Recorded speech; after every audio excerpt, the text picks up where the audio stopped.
Okay, let's begin. Hello, everyone. Thank you for joining us this evening. My name is Young-Kee Kim. I'm professor of physics at the University of Chicago and president of the Korean American Scientists and Engineers Association, KSEA. I'm truly excited and thrilled that with us this evening, we have Jun Ha, professor of mathematics at Princeton University and the 2022 Fields Medalist. I'm sure that all of you know the Fields Medal is the highest honor in mathematics. So please join me in congratulating and welcoming Professor Ha with a big round of applause. But of course, Professor, you don't hear it because all the other people are muted. So imagine that there's a big round of applause. So we are very much look forward to listening to your trajectory and achievement through this conversation. But before we start that, I would like to make a very brief introduction of Professor Ha. He was born in California, grew up in South Korea.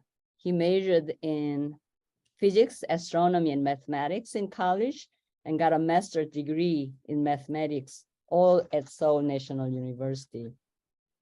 He came back to US in 2009, began his PhD studies at the University of Illinois, Urbana-Champaign, and completed his doctorate at the University of Michigan in 2014.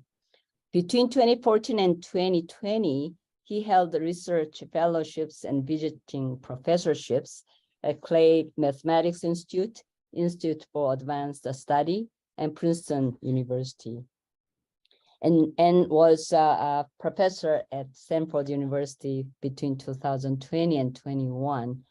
He moved to Princeton University as a professor in 2021. Prior to the 2022 Fields Medal, Professor Ha received numerous honors and awards, including the 2019 New Horizons Prize for Early Career Achievement in Mathematics, the Blavatnik Award for Young Scientists in 2017, and the Samsung Hoan Prize in Science, Physics and Mathematics section in 2021. Like many of you, I read a number of articles about him. I'd like to share a few sentences from these articles describing him. Quote, he dropped out high school to become a poet. He was not interested in mathematics until his 6th year in college. Studying in graduate school, he has solved several major math problems. His profound insights connecting combinatorics and geometry have led to the highest honor in math. Ha himself draws the parallels between the artist and the mathematician. So now, concerning our conversation, I would like to first thank almost 60 people who have submitted questions. Special thanks have to go to our high school students and undergraduate graduate students who submitted the questions. And I'll go over some of them, not all, unfortunately. And toward the end, I hope I will have some time to get questions from you. I will hope that you can use the Zoom chat box to be writing your questions, and I'll go through and ask questions at the end. So Professor Ha, first question, set of questions concerned your research about the work that you got the Fields Medal for. How would you describe it to this general audience, including junior high school and high school students? Well, there are largely two different types of mathematics that you encounter on all levels. One is the study of discrete objects, usually things that you can count, 1, 2, 3, and finite sets and relations between finite sets, maybe a network of some kind, so graph, connectivity, that kind of thing. And the other thing is what you would call a continuous mathematics, the study of quantities that vary smoothly or continuously, say, and things that change as time flows, maybe. And most of mathematical disciplines fall into either one of these types of mathematics. And our intuition for them have evolved rather separately throughout the long history of mathematics. And the kind of math that I and my collaborators, friends do these days is to try to build bridges between these two different realms of mathematics, the discrete mathematics and continuous mathematics. So on some level, it is completely believable that the fact that we have these two different types of mathematics is an accident, like a biological accident.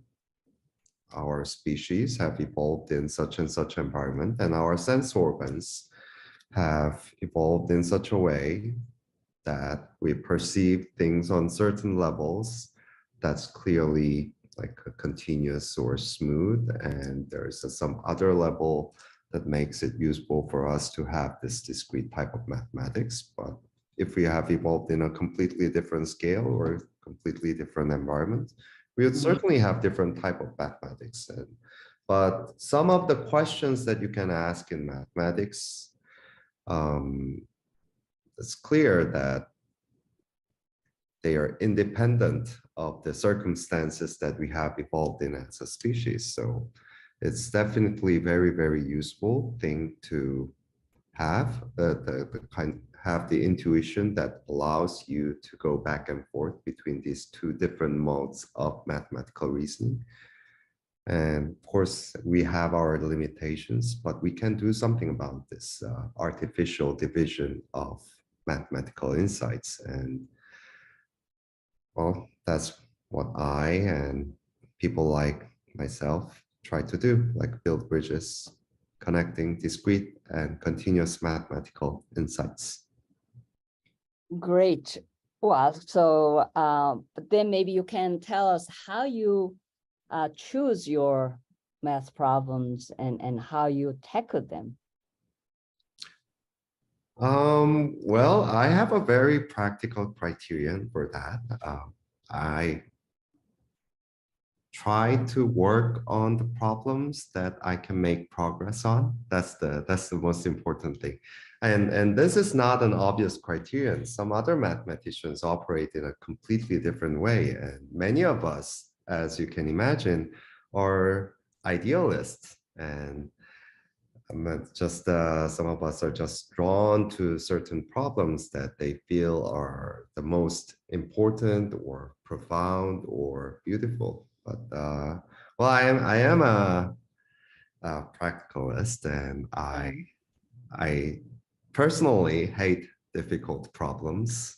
So I try to find a problem that is easy to me Wow. personally.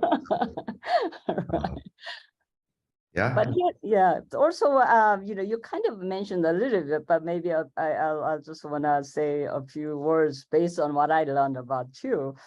You said that, you take a daily long walk around Princeton University, and you are very good at finding small livings while you are making your way through the woods. So I wonder, if nature has been inspiring you finding your own problems to solve.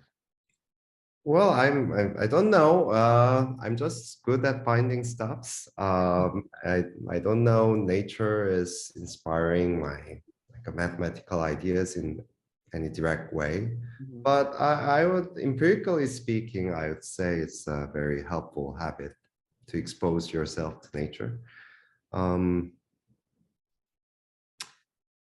Yeah, I mean, oftentimes in mathematics, and I suppose the same for other fields that needs to solve problems, but especially in mathematics, you get stuck very, very often. And somehow you have to have that algorithm to unstuck yourself.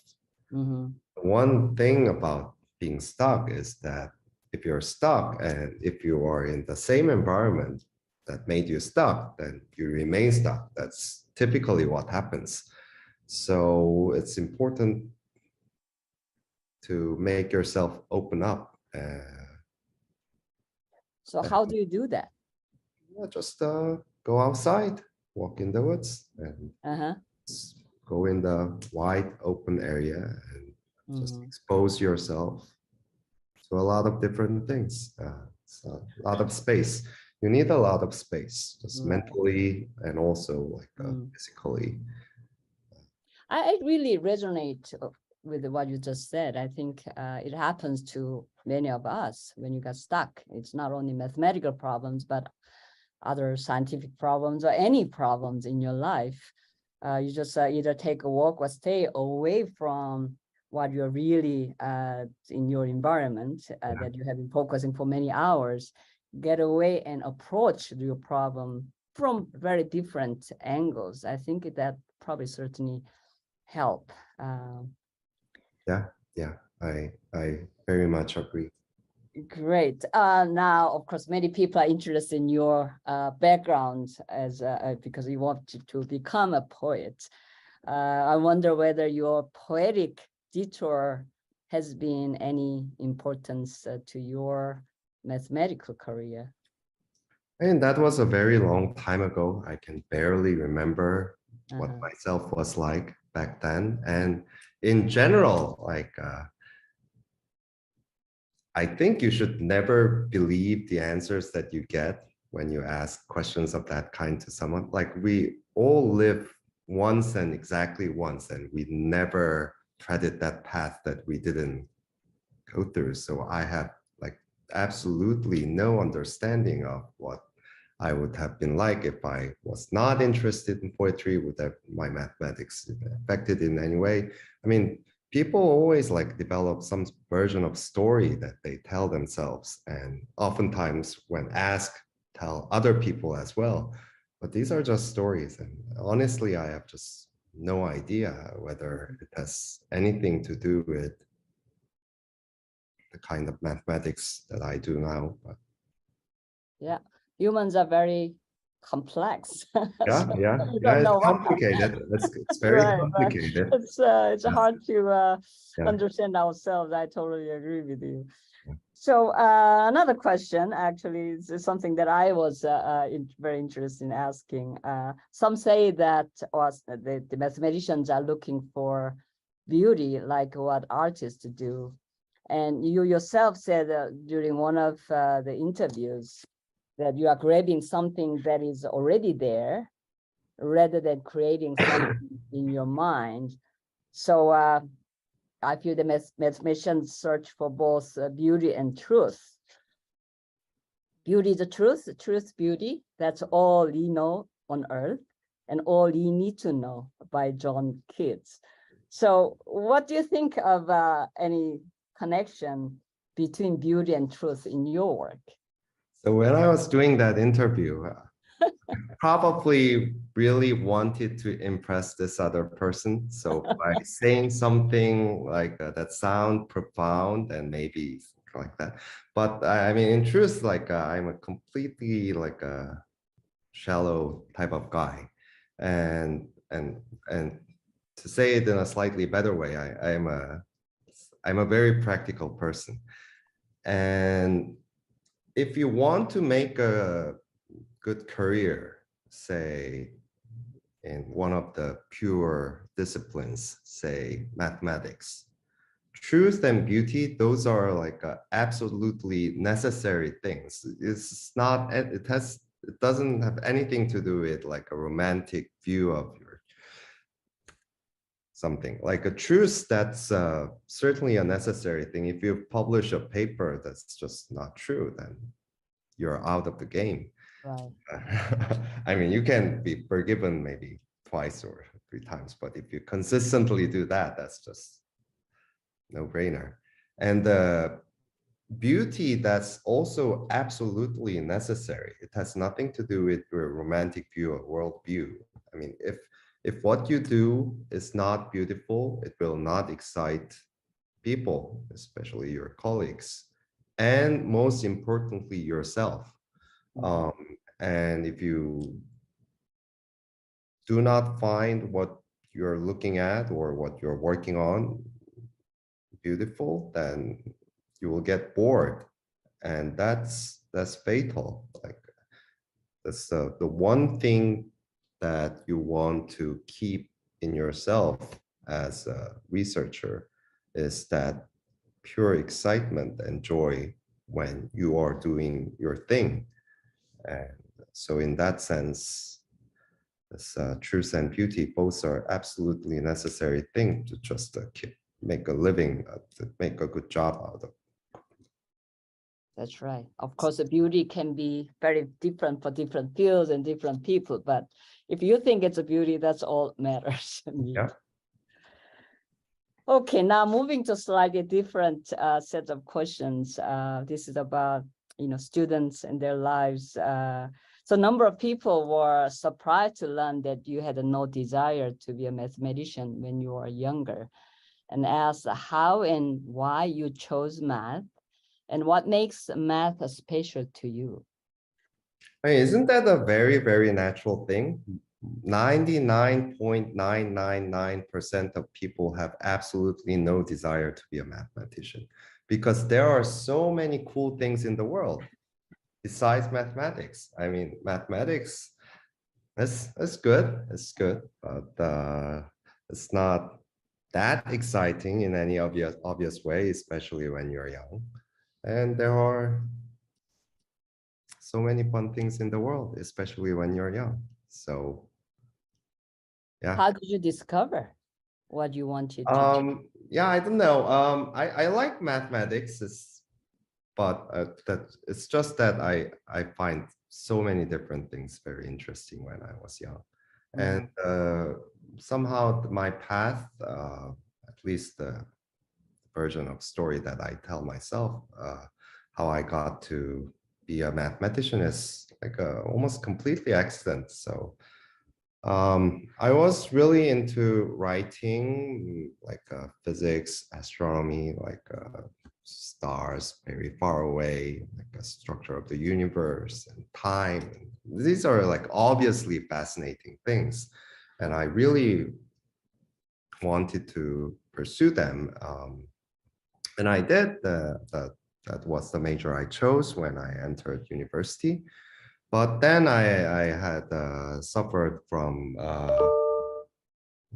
an episode of depression, and I just completely flunked out of all the courses that I was taking in my junior year. And then, well, I had to take a rest for some reason. I don't know why that happened.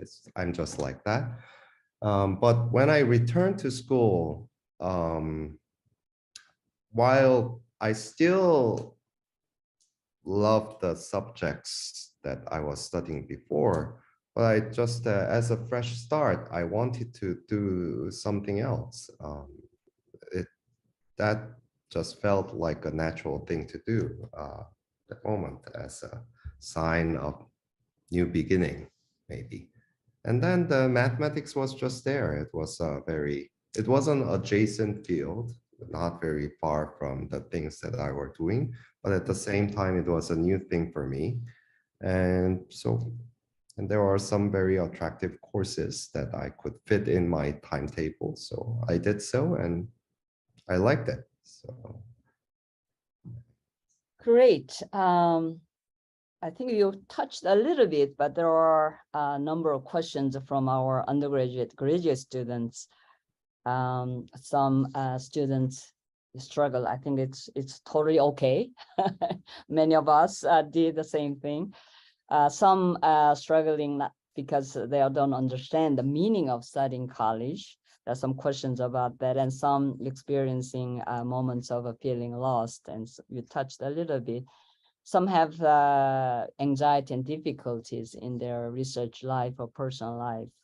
So I think you already shared a little bit of your experiences. Do you have any advice or maybe your own experience that how you overcome these difficulties as a student?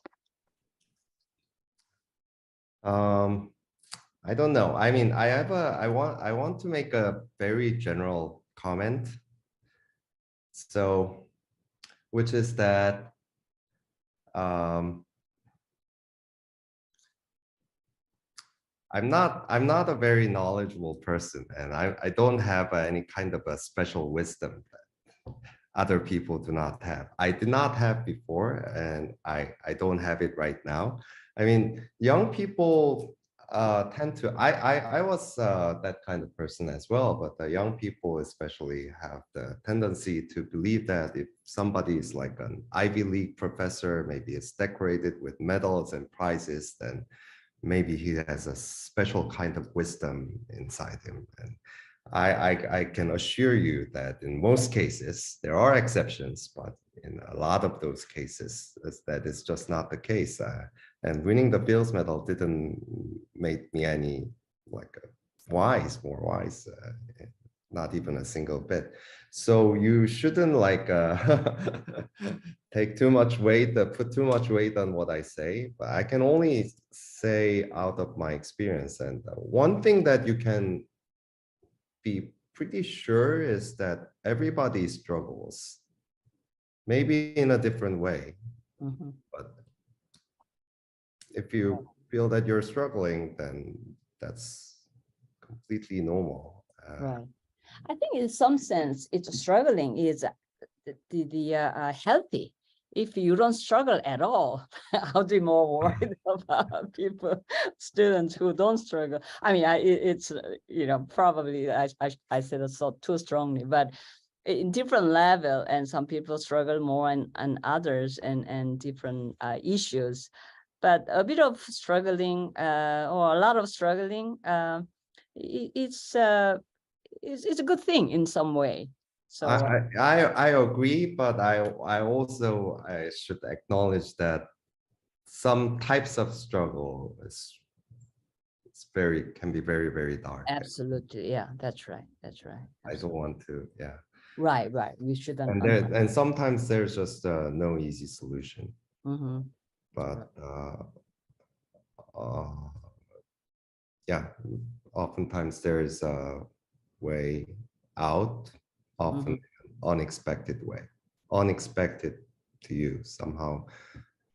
You have to find yourself to like go slightly beyond yourself. Usually the struggle happens when you have a very solid boundary of yourself, like this is who I am or who I should be, and that usually does not help. Well, thank you for the wisdom from your own experience. Yeah. Now, a little bit more touching on your research and specific tips, or again, you're just speaking about your experiences. Here are some questions. Were you always passionate about mathematics, or was there a point you thought you could be pursuing other fields? I guess this is after maybe your PhD time. And what aspects of your research fields interest and inspire you, and why? Well, I guess I already answered the first question, which is Right. that I wasn't always interested in mathematics. So I Right. started rather late, but fortunately for me, like once I started in mathematics, everything like flowed very naturally, and I didn't have a second thought of pursuing other stuffs. Well, I didn't have time to waste. Yeah. Right. I think this question is after you decide to be a mathematician, but its answer is that you're always excited about your work and continued. And similarly, I think these are especially students who are doing research. I think they are curious to know whether your strategy has been go deeper and deeper, no matter how long it will take, or do you put aside and bring it up later? You have to make time. So that's again the ways of doing your research. I would say, first of all, I don't think I really have a strategy, at least consciously. I just hate being strategic, but sometimes I am like that. But in general,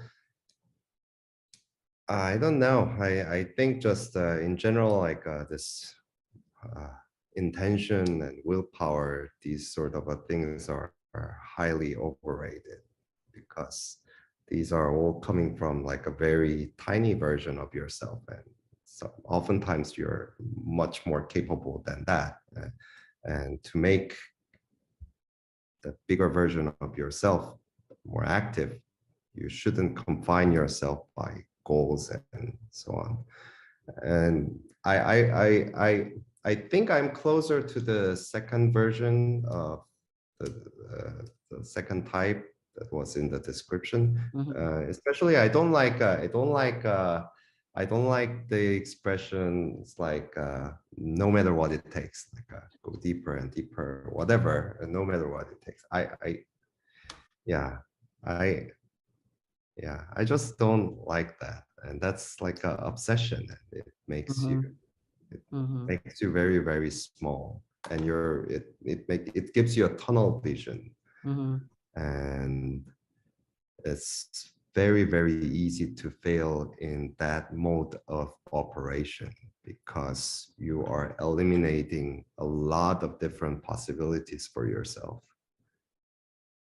And in general, that gives you trouble, unless you're very, very lucky. Yeah. Okay, the next questions about your own research area and related. And the questions are, for example, how do you balance between learning new stuff and working on your own research? Would an interdisciplinary background be helpful in your research? Do you have any tips on how to combine different fields of study to solve problems? So any of these questions you like to answer, that'd be great. The first one, I'm pretty heavily leaning on the doing research side. Believe it or not, I'm pretty terrible at learning things. And for example, like from classes or stuff, or participating in a seminar, or somehow, I mean, it works great for some people. It's somehow I never managed to learn anything in that mode. I only learn new things when I'm trying to do stuff, and do in this context, I mean like research. So when I try to do something, and when I need something, and I try to think about it, and that's how I learn new things. But different things work for different people, so it's really a question of style and taste. Okay, next questions are about work and life balance. How do you balance between your research and your mental and physical well-being? What is your stress reliever? Well, I mean, the framing of the question make it sound like that you have to balance two things, right? Maybe in order to keep your mental and physical well-being, you have to maybe sacrifice a little bit of research and vice versa. But I think it's completely not like that. So in order to like excel in your research, you really have to take care of yourself. And the way to excel in research is to take a good care of yourself mentally and physically. So it's not like a this or that, like in order to, and if you are like a researcher, like a research mathematician, if that is who you are and that is what you are supposed to do, and your like a mental well-being is also heavily dependent on how well your research goes. So it goes in both ways. So it's not really about balancing. It's all part of one package that you have to take care of. That's great. Yeah, that's great advice. Okay, now I'll just change a little bit topic. This is Oh, about by the way, you should what? really ask one question at a time because I have a terrible, like a short time memory. So once Okay, I give answer to the first question, I have like a completely forgotten about the second and the third question. So got it, got it. So I won't do that. yeah. Sorry about that. This is a question about education as a kid or teenager. We heard that when you're a kid and teenager, you hated the constraints and could not focus in a classroom setting. However, you preferred to do on your own work, to do on your own. Actually, this is a question about your parents, actually. We understand that your father teaching or taught statistics and mother Russian language and literature. And what did your parents do? Um, I I don't know. I was pretty much free ranged, I think, and I liked it. Yeah, they were like in general like a very good friends of mine, Mhm. and they would talk to me a lot, but they didn't have like any very rigid expectations for me. Mhm. And in some sense, they didn't care like too much about like my academic progress. I mean, once one year I was preparing for a college entrance exam, and then I was out, went to this one of these hub-ons, and then I went back in the evening, and I just noticed that all my stuffs, all my like books and textbooks and so on, they were gone. Like my mother just happened to decide that she's doing the interior remodeling of our apartment, and they just forgot to tell me about it, and she just sent all my textbooks to some warehouse without telling me. And this was like a 4 months before the exam, and then like what happened to my books, and then oh, I thought you didn't need them. Oh, but anyway, we sent them to warehouse, and we were going to do this interior work, and we were going to live in your grandma's house for 1 month from now on.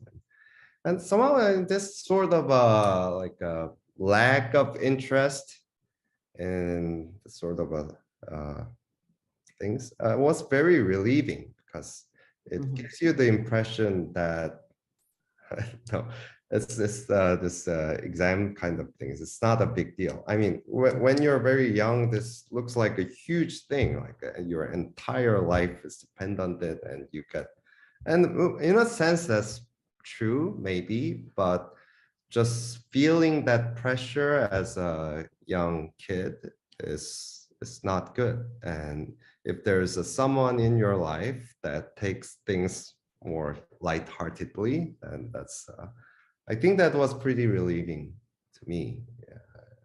I don't think my parents behaved that way in like a strategically Mhm. to have this effect, but I But like that. perhaps Yeah. maybe they believed in you in some way. Maybe they did. Yeah, I know. But whether they had a good reason to believe, I'm not sure about that. Yeah. Now that you are parent of two children, how do you educate your children? So again, the same See. kind of very general necessary remark. So I'm a like a complete beginner as far as parenting goes, and I have no clue on like how to be a good parent. But yeah, I would like to know the answer to that question.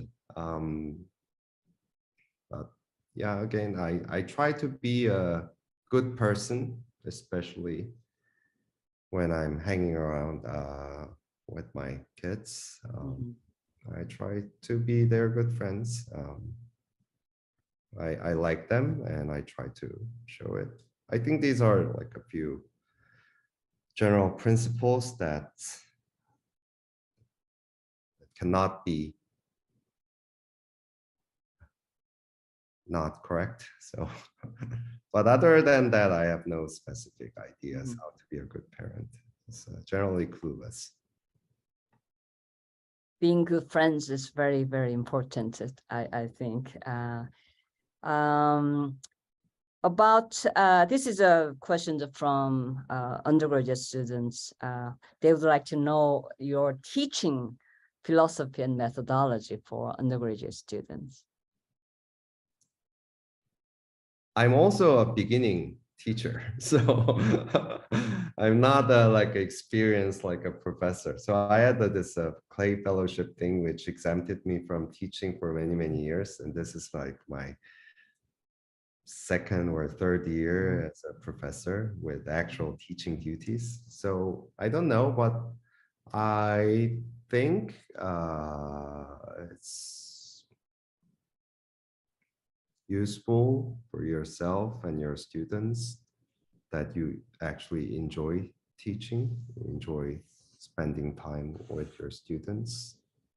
That always has a positive effect. And I think as teachers, we have some control, not absolute control, but some control uh, of that. So I try to prepare myself so that I can enjoy the time I spend with my students in the classroom. Um, for graduate students, is there anything that they should remember as a graduate student? Something important thing for them to remember?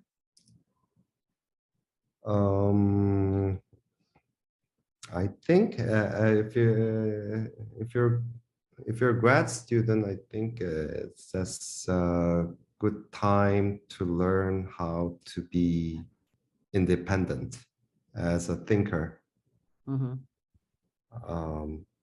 I know this is often said as it's easier said than done, but it's perhaps more important than people think on the surface. Um, so try to be independent from your advisor. So Mm-hmm. he could be your mentor, but probably it's better not to get like a step-by-step instructions from him or her, Mm-hmm. and try to find your way. Try to figure out how to operate your brain and figure out things. Yeah. Right. So there will be, for some students, it's challenging from high school or college education, which is Yeah. less independent thinker. And now you have to have some phase transition. But I think everybody, you can start with a small independent project and thinking, and it can grow. So I think that's, I agree with you. It's very important. Any books that you would like to recommend to our high school students or college students? Well, I don't know. There are so many good books out there. I have nothing like a specifically related to mathematics or something, but I read this book by David White. He's a poet, Irish poet. He has so many books, but one thing that's a little bit unusual is his book titled "Consolations: The Underlying Meaning of Everyday Words." So he lists like a 50-something everyday words, like love or arrival or friendship or stuff like that. And then he tries to tell the true meaning of those mundane words. And it's written beautifully. And it's pretty clear that, of course, he's a very talented writer. But the thing that I like about his style of writing is that, first of all, it goes very deep very quickly. But at the same time, it's pretty clear, at least to my eyes, that he didn't revise his writing too much. So it almost feels as if you are doing some sort of a live interaction with him. Mhm. So, for example, unlike most poets' sentences, his expressions are highly repetitive. He has some of his like favorite expressions and then the favorite way of saying things, and he didn't try to conceal those. So maybe I mean in terms of like structural elegance, maybe this is a minus, but it really gives you the impression of spontaneity and the genuineness of his expressions. Great. Now moving to a different topic. This is a connecting or relation between you and your field and your work and rather different fields. That is, can your work be connected and applied to other fields such as computer science and technology, or perhaps with the economics? I don't want to add to this stereotype, pure mathematician, but in full honesty, like I don't know. Maybe I don't care. But there are some papers like using some of my works with my collaborators to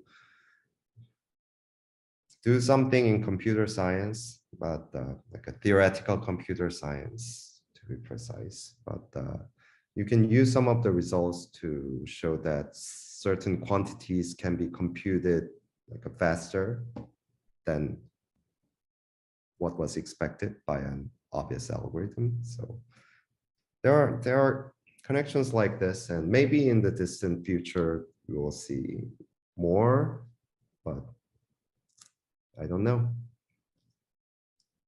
Yeah, you never know, especially, math or basic science, the immediate applications or sometimes application or the societal benefit takes decades or even a century. So you never know. I mean, but this is like this is, I think, exactly the same kind of thing that I talked about before about the role of like a willpower and intention being overrated. But that was that discussion was completely on the individual level. But this is the same thing. I think basically the same thing on a much more global level, us as a species. This like I want to do this thing because I want to make something useful, or this is like a intention and willpower at the level of society or species. And this is just in general limits yourself or ourselves in a very severe way on how we operate, how we think, or what we can think. And I first of all, we don't know what we want, and the kind of thing that we have very, at least some vague idea of like what we want or what we can do, or those are like a much inferior than the kind of things that we cannot even consciously imagine right now, but also at the within reach, let's say within next 100 years. So I find it very tricky, of course, to sell this kind of point of view to like politicians or like administration people that actually make important decisions. But this is what I honestly think. Yeah. Mhm. Thank you for your honest opinions. Just my last question, and then we can ask our audience to ask questions. Any current project or future project that you are working on? Can you share? We'd like to see insight of what you are doing these days or in the near future. Yeah, I don't know. I don't have one, and I wish I could do something surprising, not to other people, but to myself. So really want to, Mhm. that's always been my wish. I want to do something that's surprising to myself. Great, great. So let's move now to our audience. Let me see.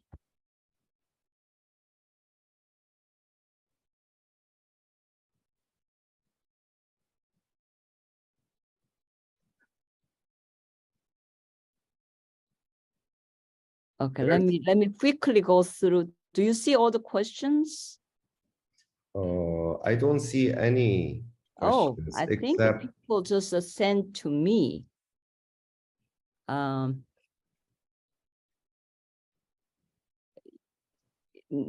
okay, so you can you can ask your question. I have my colleague here. So what's your question? Go ahead. Hi, I have one question about your relationship to language.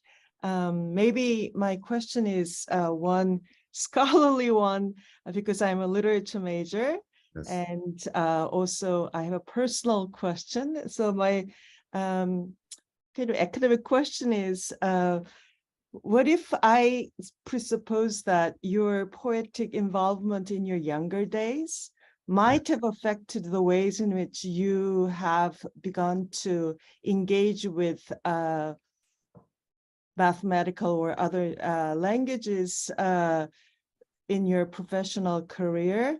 Then how would you comment on that? I think it may be different from like the just poetry versus mathematics. I feel that the way that you use language with precision and nuance seems to be very special, and I wonder how your relationship to language in general, or even like Korean language, might have influenced the ways in which you grasp this unknowable kind of world. And my personal question is that I know that one of the poets that you were interested in when you're young, remote from now, but it was Ki Hyung-do, and I would like to know what about him or what about his poetry let you sustain your interest when you're interested in his poetry? Well, those were two questions that I will try to remember very hard, but let me start by answering the first one. So again, like I don't know whether my interest in poetry or anything has some effect on my mathematics, but it is true that I have been always a very language-oriented person. So there are many different types of mathematicians, and in a sense, every mathematician operates in a completely different way. But there are like a few rough species of us. Like some of us are very, very geometry in the sense that they visualize everything and they are very, very good at it. Even like high dimensional spaces and how things move inside that and so on. And some other of us are like a very good with numbers and computations. And I am certainly neither of those guys. I'm terrible with geometry. I'm terrible with numbers and like computations and so on. But I am very sensitive to language. And I think it has been one of my strong points as a research mathematician. Like I think all the mathematics completely like linguistically, like in language. This is not true to every mathematician. I think some people almost not use any language in when forming their initial insight, at least. Eventually, they're going to write their papers in language, but at least when the ideas are forming.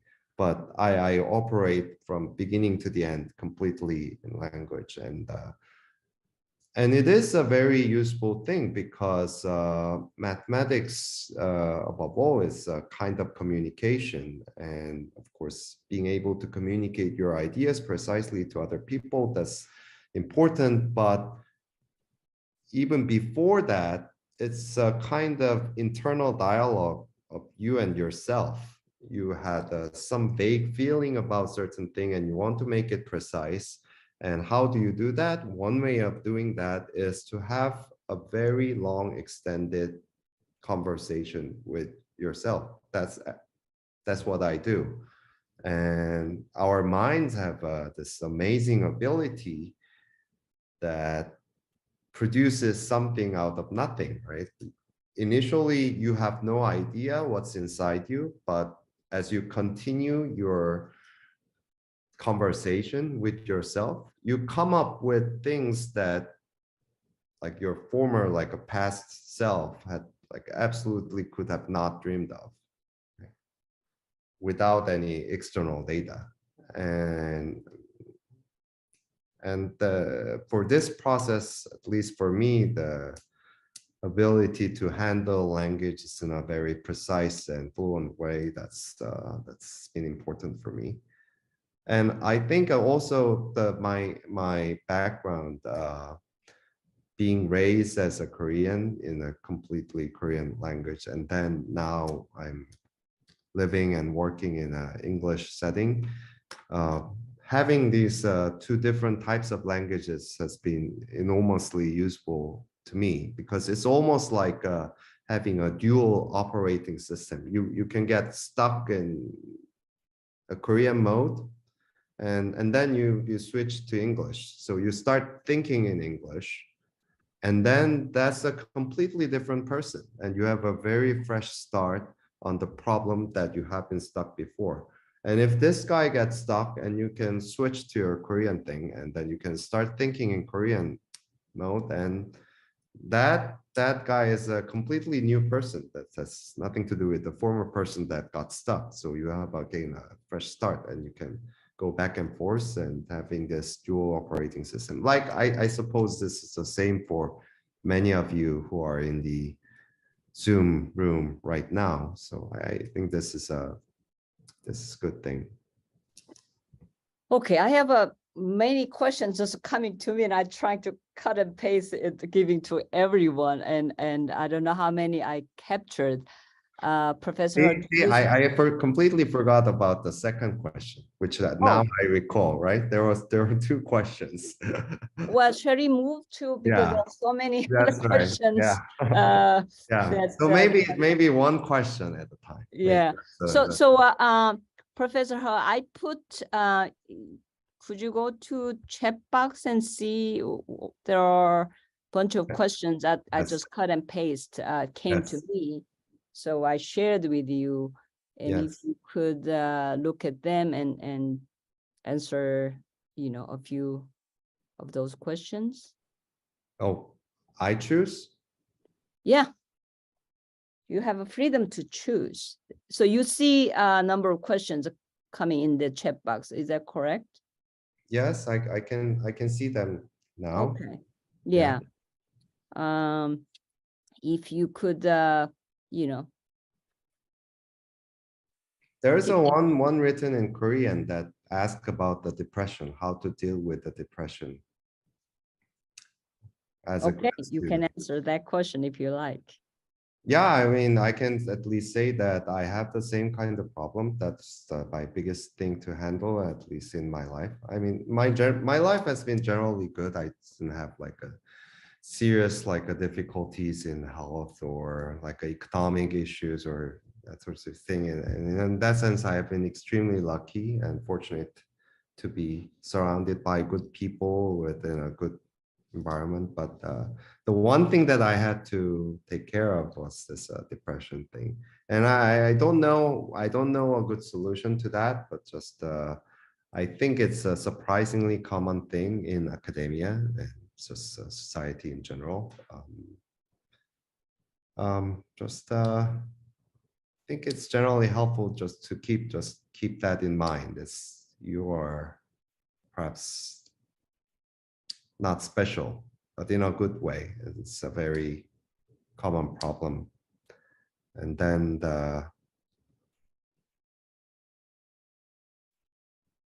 yeah, I don't know. Maybe I shouldn't say too much, but good luck. Okay, there are other questions in the chat box. One simple question is actually they asked you to repeat the book you mentioned earlier. Oh, the title is Consolations by David White. Yeah.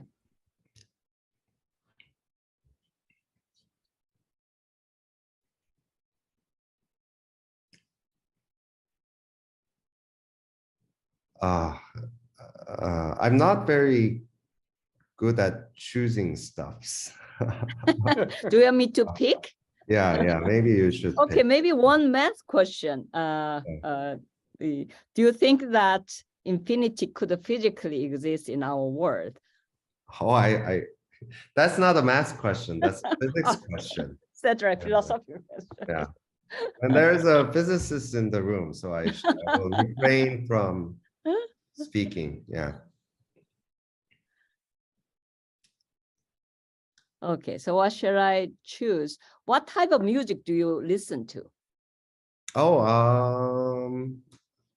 I like a lot of different types of music. I like classical music, jazz music. I had a blues period where I listened to all sorts of blues. No, about 20 years ago, I was really into Eric Clapton. And no, I had my jazz period. Classically, I'm pretty much into Bach. I really admire his work. And then there was a question that for students after college and graduate school to continue STEM, their careers in STEM, do you think there should be a societal or institutional support or any specific support needed for them to remain?